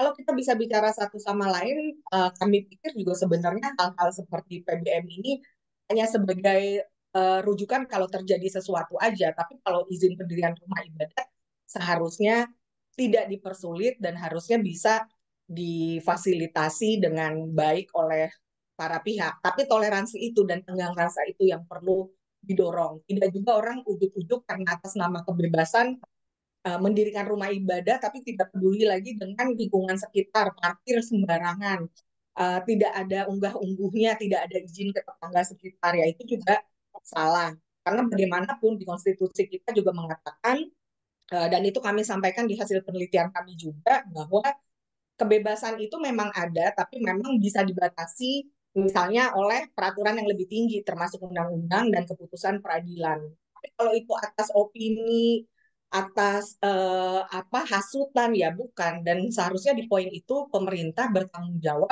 untuk menjamin kebebasan beragama dan berkeyakinan. Dan aparat penegak hukum juga harus didorong untuk itu. Nah, makanya kita yang harus didorong untuk berpikir kritis juga di sini, termasuk tadi mengamati kinerja FKUB, pemerintah daerah, dan bagaimana nih kita juga bisa bersikap sebagai individu maupun sebagai bagian dari masyarakat ketika menghadapi persoalan seputar izin pendirian rumah ibadat.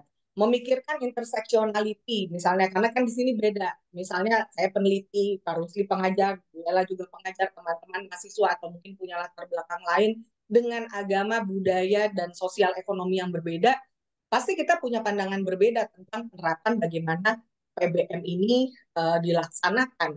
Kita bisa jadi bias mayoritas dan atau bahkan makanya tadi yang saya sampaikan kasus-kasus yang ada itu bukan hanya terkait agama yang mayoritas gitu, yang minoritas mengalami, yang mayoritas pun mengalami gitu ketika dia ada di daerah yang dia sendiri jadi minoritas. Jadi kalau kita bisa punya empati yang lebih baik juga sambil berpikir kritis, harusnya kita juga bisa lebih bijak gitu ketika melihat kebijakan seperti ini dan juga lebih kritis. Begitu. Terima kasih. Oke, baik. Terima kasih Bu Adinda. Jadi gitu ya, Kak Putu Wijangga dan Siti Aisyah dan M. Arsyad. Mungkin ada yang mau disampaikan Bapak Dr. M. Rusli? Oke, makasih Iya, Ibu silakan. Andi Nurlena ya. Pertanyaan kedua tadi sudah dijawab oleh Ibu Dinda. Saya hanya ingin menjawab pertanyaan pertama dan yang ketiga ini ya. Pertanyaan pertama berkaitan dengan kebijakan kampus. Birokrasi kampus ya tentunya di dunia pendidikan tentu selalu merujuk pada Kementerian Pendidikan dan Riset dan Teknologi ya karena itu adalah merupakan induk dari perguruan tinggi.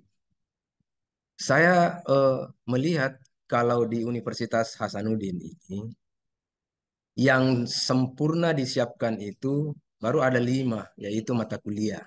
Ya, ya. Mata kuliah ada agama Islam, Kristen, Hindu, Buddha, Konghucu. Itu lengkap di MKU, ya. Baru itu. Kemudian kebijakan untuk bagaimana mendirikan rumah ibadah di dalam kampus. Tadi saya mengatakan itu pasti butuh proses dan waktu yang ya tidak apa namanya yang agak lama itu ya, karena di mana-mana mungkin baru dihitung jari kampus-kampus yang bisa menyediakan itu. Nah, eh, apa namanya? Kalau di Universitas Hasanuddin, sepanjang pengetahuan saya, kalau misalnya agama-agama yang ingin melakukan ibadah, misalnya pada hari-hari raya tertentu, ya, Kristen, Hindu, Islam, ya, dan seterusnya, kalau ingin melakukan kegiatan-kegiatan keagamaan dalam kampus, kemudian melakukan permohonan untuk peminjaman ruangan, itu diakomodir oleh pihak universitas. Ya, saya biasa apa namanya menyaksikan itu acara apa ini? Oh, acara yang di oleh agama Kristen, acara untuk agama Islam. Nah, itu difasilitasi, tapi bukan pendirian rumah ibadah dalam kampus. Nah, tentu kalau ini adalah merupakan masukan, eh, saya kira tidak ada salahnya ya bahwa dalam rangka apa namanya eh, apa namanya eh, mewujudkan demokratisasi dalam kehidupan beragama. Sekarang ini kan ada singkatan MBKM, Merdeka Belajar Kampus Merdeka. Itu juga bisa singkatan lain, Merdeka Beragama Kampus Merdeka. Ya, jadi seharusnya pihak universitas juga memperhatikan itu sebenarnya. Tidak ada salahnya. Sekali lagi, terbentur pada persoalan birokrasi yang harus dijadikan sebagai pedoman oleh pihak universitas untuk melakukan itu. Tadi saya mengatakan betapa sulitnya mendamaikan antara nilai birokrasi dan nilai demokrasi yang di saat-saat tertentu betul-betul bertentangan. Nah, itu yang pertama ya. Kemudian yang ketiga berkaitan dengan FKUB, Forum Komunikasi Antar Umat Beragama. Ya, memang di mana-mana FKUB ini ya tadi kan dibentuk oleh masyarakat, difasilitasi oleh pemerintah. Sudah terbentuk tapi pemerintah tidak memfasilitasi, tidak ada kegiatan. Tidak ada kegiatan. Tadi Ibu Andi eh, apa namanya sudah menjelaskan ya, menjelaskan bahwa itu kadang-kadang terkendala dengan faktor pendanaan anggaran ya. Nah, tetapi terlepas dari itu, berdasarkan hasil penelitian, saya sependapat dengan itu. Kalau itu benar ya, melakukan kunjungan-kunjungan ke luar negeri, ke daerah, tanpa melakukan sesuatu yang sebenarnya sudah menjadi tupoksinya, itu memang perlu dilakukan perubahan ya, baik terhadap struktur maupun tupoksi terhadap FKUB ini. Dan yang terakhir bahwa ini perlu juga ada evaluasi dan pengawasan dari pemerintah ya, bahwa jangan ada lembaga yang dibentuk tetapi tidak seolah-olah tidak ada apa-apanya begitu ya, tidak berfungsi dengan baik ya. Nah, saya kira itu. Terima kasih Bu Moderator. Oke, terima kasih banyak. Atas apa yang sudah disampaikan, tadi beberapa catatan ya Bapak Ibu dan teman-teman ada di mahasiswa. Jadi tadi pertanyaan terkait yang disampaikan oleh Kakak Putu ya terkait bagaimana kemudian pendirian rumah ibadah di lingkungan kampus. Tadi sudah dijawab oleh Ibu Adinda dan Bapak bahwasanya di lingkungan kampus memang tidak di proses yang namanya tidak disediakan ibadah-ibadah tertentu gitu kan untuk agama-agama tertentu, tapi kemudian lebih kepada kita merujuk kepada Kemendikbud gitu ya, bahwasanya menyediakan yang pertama dilakukan oleh Unhas sudah merangsang mata kuliah antar umat beragama ya Bapak ya. Dengan seperti itu menunjukkan ya setidaknya ada inklusivitas untuk semua antar umat beragama yang dianut oleh mahasiswa kita di Universitas Hasanuddin. Kemudian tadi disampaikan oleh Bapak dan juga Ibu Adinda terkait FKUB gitu ya, FKUB. Nah, pentingnya hanya sekedar dibentuk tetapi diberikan dukungan gitu ya, diberikan dukungan setidaknya ada sekretariatnya, SDM yang mumpuni. Lalu kemudian yang paling penting tadi dikatakan oleh Ibu Adinda adalah penganggaran gitu ya, penganggaran. Nah, bagaimana kemudian mau melakukan sesuatu, lalu kemudian menghubungkan antara satu sama lain dan juga menjadi broker ya antar umat beragama, forum-forum ataupun sebuah lembaga seperti itu ya Bu ya. Dan juga tadi terkait apa? Terkait 90-60. Kebanyakan orang sangat memperhatikan ini, tetapi pada intinya adalah tidaklah hanya berfokus pada itu ya terkait toleransi beragama, tetapi bagaimana kemudian kita mampu ataupun bisa saling bertoleransi antar umat beragama, walau agama apapun itu, intinya harus kita masing-masing, setiap individu harus memiliki empati gitu ya, empati, memiliki empati antara satu sama lain karena kemudian itulah yang ansi antar umat beragama. Oke, terima kasih Ibu Adinda dan Bapak Dr. Rusli atas apa yang sudah disampaikan. Berhubung ini sudah pukul 12 ya, pukul 12 dan kita mungkin akan mengakhiri kuliah umum kita pada siang hari ini. Ibu, sebelum kita tutup, Ibu Adinda.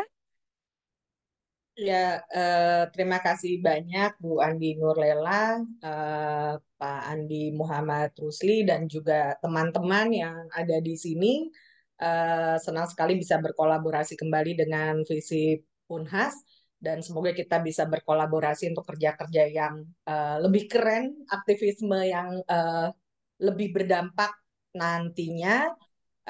Dan semoga kuliah umum ini bermanfaat bukan hanya secara teoritis maupun pengetahuan, tapi bisa menjadi bahan aktivisme kita bersama-sama. Karena tadi pertanyaannya cukup beragam, ada dari lingkungan kampus, konteks sosial dan filsafat, bahkan konteks fakta soal FKUB itu sendiri. Jadi mari kita bergerak bersama-sama untuk kebijakan yang lebih baik dan inklusif di Indonesia, dan silakan untuk visit portal The Indonesian Institute, follow Instagram kami dan media sosial kami lainnya untuk mengetahui kegiatan The Indonesian Institute, dan publikasi kami semua tersedia secara gratis dan silahkan dimanfaatkan untuk kepentingan bersama juga. Terima kasih. Oke, terima kasih Bu Adinda. Silakan Bapak Dr. Andi. Oke, saya berterima kasih juga kepada The Indonesian Institute atas kepercayaan kepada saya untuk membawakan materi pada hari ini. Dan saya berharap ke depannya kegiatan-kegiatan yang dilakukan oleh The Indonesian Institute ini di lingkungan kampus, terutama di FISIP Unhas, itu bisa lebih apa namanya ya eh, lebih lebih beraneka ragam kegiatan begitu ya, sehingga apa namanya bisa eh, bermanfaat bagi para tenaga akademik, dosen, dan juga kepada mahasiswa, dan juga eh, bagi The Indonesia Institute. Ya, terima kasih Bu Adinda. Mudah-mudahan kita bisa bertemu kembali dalam acara yang lain. Demikian, Terima terima kasih, kasih Bu Pak. Moderator. Oke, terima kasih Pak. Baik, Bapak, Ibu, dan teman-teman semuanya, kita telah sampai pada akhir dari kuliah umum ini yang merupakan kuliah umum tentang hasil penelitian The Indonesian Institute ya. Sebelum kita menutup acara, mungkin ada beberapa poin penting yang ingin saya sampaikan dari penelitian ataupun dari diskusi hasil penelitian yang dilakukan oleh The Indonesian Institute. Pertama, penelitian ini telah memberikan gambaran komprehensif tentang implementasi peraturan bersama Menteri Agama dan Menteri Dalam Negeri. Lalu kemudian kita telah mengidentifikasi juga beberapa tantangan yang sudah disampaikan oleh tadi Ibu Adinda dalam menerapkan peraturan ini, lalu kemudian termasuk interpretasi yang beragam di tingkat daerah dan potensi konflik sosial yang masih ada. Dan juga diskusi kita juga menyoroti beberapa pentingnya keseimbangan antara menjamin kebebasan beragama dan juga menjaga kerukunan antar umat beragama dalam konteks pendirian rumah ibadah. Nah, beberapa rekomendasi juga telah diusulkan untuk perbaikan kebijakan ya, Ibu Adinda, terkait termasuk perlunya evaluasi berkala, peningkatan dialog antar pemangku kepentingan, dan juga penyesuaian regulasi sesuai dengan dinamika sosial terkini gitu. Lalu kemudian juga terakhir peran pemerintah nih, peran pemerintah, FKUB, tokoh agama, masyarakat sipil, dan kita semua sangat penting dalam menciptakan iklim yang kondusif bagi pendirian rumah ibadah yang harmonis dan inklusif. Nah, hasil penelitian ini, hasil penelitian dan diskusi ini yang kita sudah lewati bersama diharapkan dapat menjadi masukan berharga bagi para pembuat kebijakan dan seluruh pemangku kepentingan dalam upaya menyempurnakan regulasi dan praktik pendirian rumah ibadah di Indonesia. Nah, kami mengucapkan terima kasih banyak yang sebesar-besarnya kepada Ibu Adinda Tanriangke Muhtar, PhD, atas pemaparan hasil penelitian Dr. Andi Muhammad Rusli, MSI. Terima kasih, Pak, atas insight yang diberikan yang cukup luar biasa.